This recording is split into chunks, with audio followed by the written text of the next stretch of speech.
Ramainya perhelatan konser musik di Indonesia turut mengungkap sisi gelap penyalahgunaan data pribadi dalam skema praktik penipuan. Modusnya, para pelaku menggunakan rekening dan identitas orang lain untuk menjual tiket palsu melalui media sosial.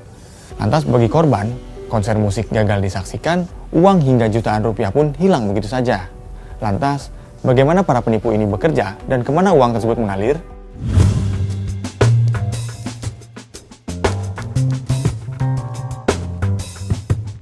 Penelusuran tim investigasi Kompas berawal dari banyaknya indikasi penipuan tiket konser melalui media sosial. Salah satunya adalah lewat platform X atau yang dulu disebut Twitter.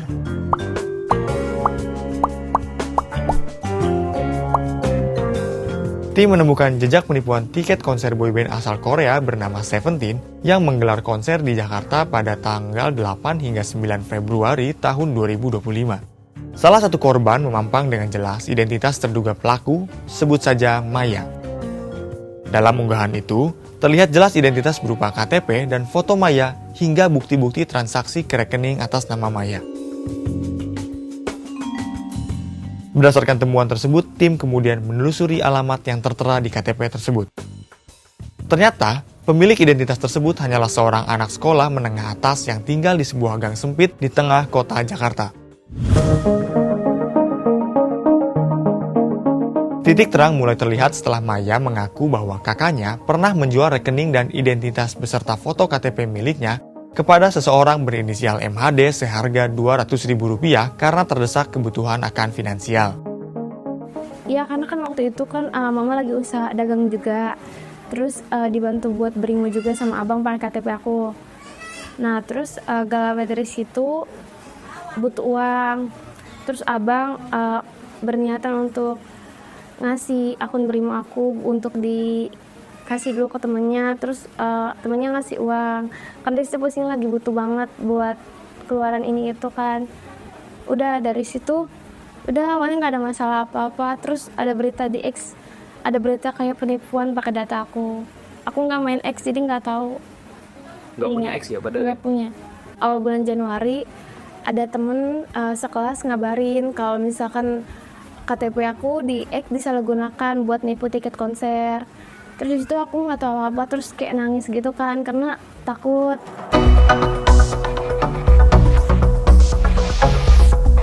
Berdasarkan kepingan informasi ini, tim investigasi Kompas mencoba mencari jejak digital MHD di jagat maya. Hasilnya ditemukan ia pernah aktif dalam sebuah grup bernama Bank Jago di platform Facebook. Tentunya bukan bank digital milik Gojek ya. Dari jejaknya di Facebook, MHD diketahui seorang penjual rekening dan dompet digital di salah satu grup. Terlihat ia juga pernah aktif melakukan jual beli rekening dan dompet digital di grup Facebook lainnya pada Januari 2025. Lantas, Bank Jago ini grup apa ya? Setelah dicermati, ternyata ini adalah sebuah grup yang memfasilitasi jual beli rekening dan dompet digital. Di sini tidak hanya para penjual dan pembeli rekening atau dompet digital. Orang-orang yang ingin menjual rekening miliknya juga ada di sini.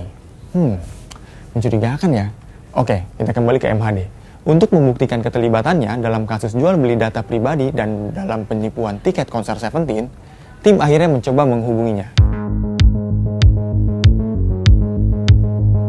Tim investigasi Kompas pun berpura-pura hendak membeli rekening atau dompet digital kepada MHD.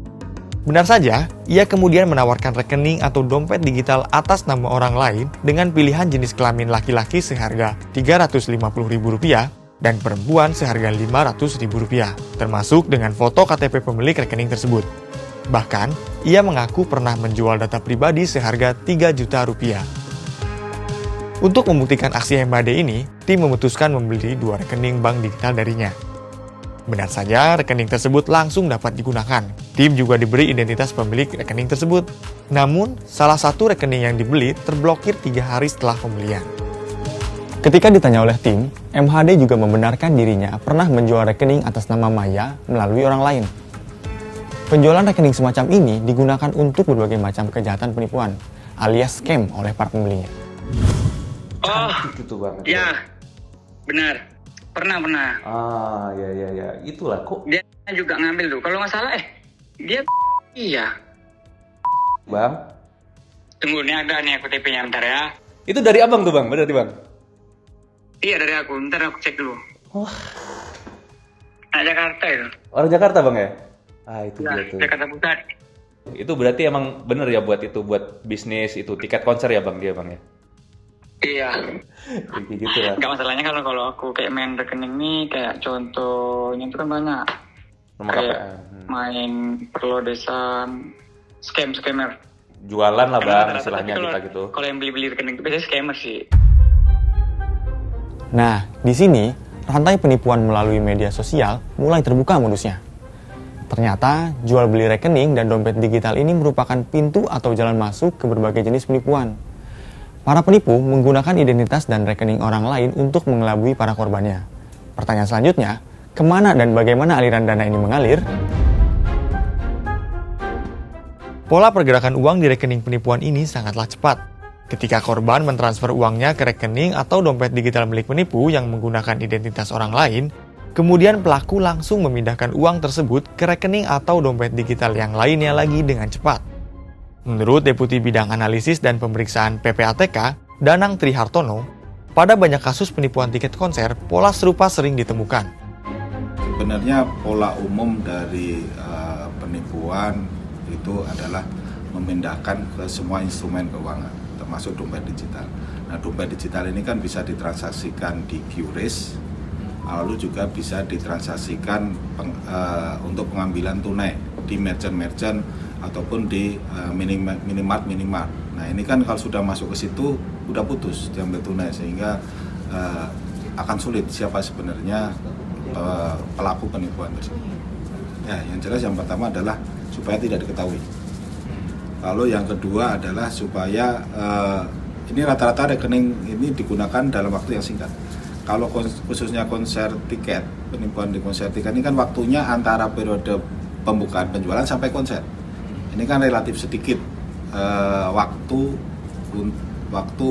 untuk periode untuk melakukan penipuan. Dan ini umur rekeningnya juga akan sebatas itu aja. Habis itu ditinggalkan, nanti ada kesempatan di konser lain dia menggunakan rekening lain lagi dan sebagainya. Jadi memang sebatas untuk tujuan itu aja.